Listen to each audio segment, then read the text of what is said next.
ইউক্রেনের খার্কিভে গেল মাস থেকে তীব্র হামলা চালাচ্ছে রুশ বাহিনী। দখল নেয় 12টির বেশি গ্রাম। হাতছাড়া এলাকাগুলো পুনরুদ্ধারে পাল্টা প্রতিরোধ জোরদার করেছে ইউক্রেনীয় বাহিনী। এই পরিস্থিতিতে ইউক্রেনীয় প্রেসিডেন্ট ভলোদিমির জেলেনস্কি দাবি করেছেন, খার্কিভের যেসব এলাকা পুতিনের যোদ্ধারা প্রবেশ করেছিল তা নিয়ন্ত্রণে নেওয়া সম্ভব হয়েছে।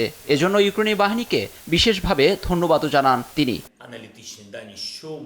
ইউক্রেন রাশিয়ার এই যুদ্ধ বন্ধ না হওয়ার পেছনে প্রেসিডেন্ট জেলেনস্কিকে দায়ী করেছেন প্রেসিডেন্ট পুতিন। তিনি বলেছেন, ইউক্রেনের প্রেসিডেন্ট জেলেনস্কির 5 বছরের মেয়াদ শেষ হয়েছে, ফলে জেলেনস্কিকে মেয়াদ উত্তীর্ণ বলেও মন্তব্য করেন তিনি।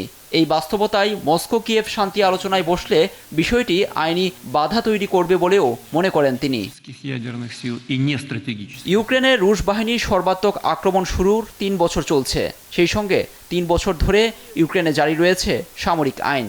চলতি সপ্তাহে প্রেসিডেন্টের 5 বছরের মেয়াদ পূর্ণ করেন জেলেনস্কি, কিন্তু যুদ্ধরত ইউক্রেনের সামরিক আইন বহাল থাকায় এখনই নতুন নির্বাচনের আয়োজন সম্ভব হচ্ছে না। এ অবস্থায় পুতিন বলেন, জেলেনস্কির পদমর্যাদা নিয়ে সমস্যা রয়েছে তার। শান্তি আলোচনা কার সঙ্গে করবেন এ নিয়েও প্রশ্ন প্রেসিডেন্ট পুতিনের। লুৎফর কবির, নিউজ ডেস্ক, দেশ টিভি।